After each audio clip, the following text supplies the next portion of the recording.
যে কোনো প্রতিযোগিতামূলক পরীক্ষায় ইংরেজিতে ভালো করার মূল হাতিয়ার হিসেবে যে অংশটি কাজ করে সেটি হচ্ছে ইংরেজি গ্রামার। পরীক্ষায় ইংরেজি অংশের প্রায় 50% কোয়েশ্চেন থাকে ইংলিশ গ্রামারের উপরে।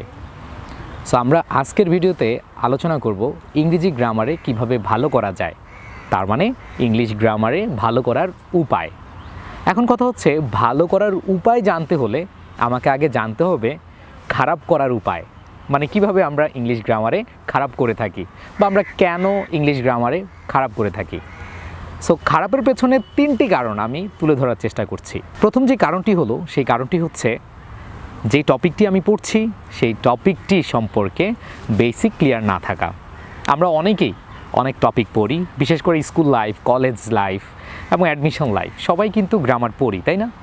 বাট ওই টপিকটা আমরা ভালোভাবে বুঝতে পারি না। তার কারণ হচ্ছে ওই টপিকের বেসিক আমাদের ভালোভাবে জানা থাকে না, আর এটাই হচ্ছে প্রধান কারণ। দ্বিতীয় কারণ যেটা, সেটা হচ্ছে ওই টপিক সম্পর্কে পূর্ণাঙ্গ আইডিয়া না রাখা। অনেকে হচ্ছে যতটুকু পড়েছি ততটুকুই শেষ করে দিলাম।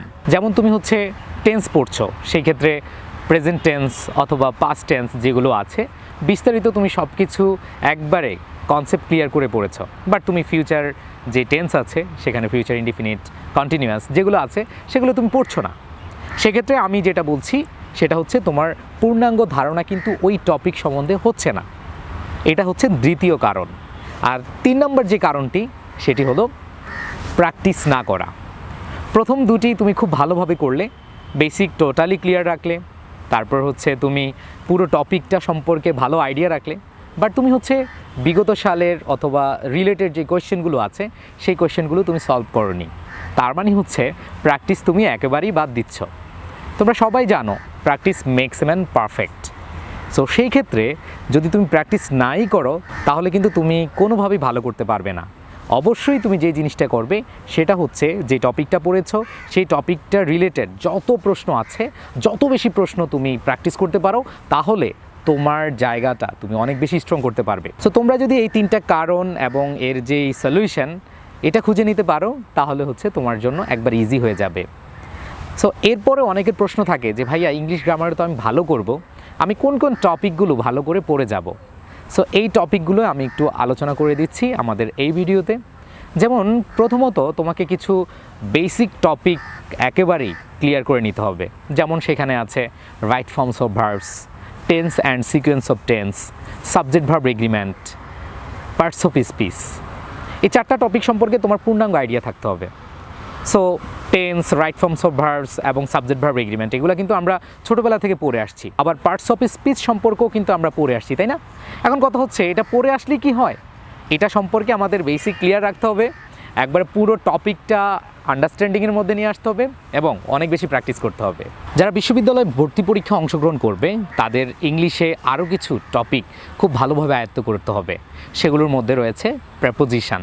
প্রেপোজিশন এখানে যে ইউজেস আছে এবং এর যে অ্যাপ্রোপ্রিয়েট প্রেপোজিশনগুলো আছে এগুলো একবারেই ভালো করে পড়ে নিতে হবে।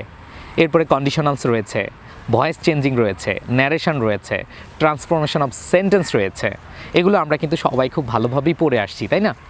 এই টপিকগুলো ভালোভাবে পড়তে হবে 3 ধাপে। ক্লিয়ার কনসেপ্ট, পুরো টপিক সম্পর্কে আইডিয়া রাখতে হবে এবং হচ্ছে অনেক বেশি প্র্যাকটিস করতে হবে। এরপরে হচ্ছে ভার্বস কিন্তু আমরা পড়ে আসছি। ভার্বসের মধ্যে modal verbs, positive verbs, subjunctive verbs, এই টপিকগুলো খুব ভালোভাবে আয়ত্ত করতে হবে। আর সেন্টেন্স রিলেটেড যেমন ক্লজেস অ্যান্ড ফ্রেজেস, আমরা জানি একটি সেন্টেন্সের প্রধান অংশ কিন্তু ক্লজ। সো ওই ক্লজ এবং ফ্রেজেস সম্পর্কে কিন্তু আমাদের ভালো আইডিয়া রাখতে হবে। আমি যে টপিকগুলো বললাম এই টপিকগুলো যদি তুমি ভালোভাবে পড়ো একবার বেসিক ক্লিয়ার করে, এবং সাথে যদি তুমি অনেক বেশি প্র্যাকটিস করো তাহলেই কিন্তু তোমার সফলতা আসবে। আমরা কিন্তু অনেক বছর ধরে সাধনা করে যাচ্ছি যে গ্রামার অংশটা আমরা খুব ভালো করে শিখব, বাট এখনও অনেকে শিখতে পারিনি। সো যারা বিশ্ববিদ্যালয়ে ভর্তি পরীক্ষা অংশগ্রহণ করতে যাচ্ছ তোমাদের হাতে কিন্তু সময় একেবারেই কম, তাই না? সো এই কম সময়ের মধ্যে কিভাবে গুছিয়ে বেসিক ক্লিয়ার করে অনেক বেশি প্র্যাকটিস করে তুমি পরীক্ষার হলে যেতে পারবে, সেই জন্যই আমি নিয়ে এসেছি একটা গ্রামার কোর্স।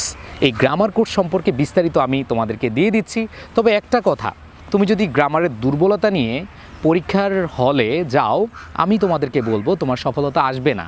কারণ ইংরেজিতে যদি তুমি ভালো না করো তাহলে হচ্ছে কোনো বিশ্ববিদ্যালয় কিন্তু তোমাকে নিচ্ছে না। সো তোমরা হচ্ছে আমার যে গ্রামারের কোর্স ডিটেলস রয়েছে সেটা দেখো, তোমাদের যেই কোনো প্রয়োজনে আমাকে ইনবক্স করতে পারো। তোমাদের সফলতা কামনা করছি সবার। আমার কোর্স ডিটেলসটা দেখে নাও, যদি ভালো লাগে জয়েন হয়ে নাও এই কোর্সে। বিশ্ববিদ্যালয় ভর্তি পরীক্ষায় শিক্ষার্থীরা ইংরেজিতে যেটিতে সবচেয়ে বেশি এফোর্ট দেয় সেটি হচ্ছে ইংলিশ গ্রামার। কিন্তু তারপরেও কেন এত শিক্ষার্থী ইংরেজি গ্রামারে খারাপ করছে? তার প্রধান কারণ দুইটি। এর প্রথম কারণ হচ্ছে গ্রামার বুঝে বুঝে আয়ত্ত না করা, আর দ্বিতীয় কারণ হচ্ছে আয়ত্ত করা গ্রামারটি পর্যাপ্ত প্র্যাকটিস না করা। সেজন্যই তোমাদের জন্য নিয়ে আসছি ইংলিশ গ্রামারের ক্র্যাশ কোর্স। এই কোর্সে যা যা থাকছে: গ্রামারের 40+ ক্লাস এবং সাথে থাকছে সলভ ক্লাস, 40টি টপিক ওয়াইজ এক্সাম, এবং স্পেশাল বিষয় যেটা সেটা হচ্ছে তোমাদেরকে 20টি লেকচার শিট কুরিয়ার করা হবে তোমার ঠিকানায়। আর কোর্স শেষে ঢাকা বিশ্ববিদ্যালয়ের অনুরূপ 10টি মডেল টেস্ট। তাহলে আর দেরি কেন, এখনই এনরোল করো ইংলিশ গ্রামারের ক্র্যাশ কোর্সে।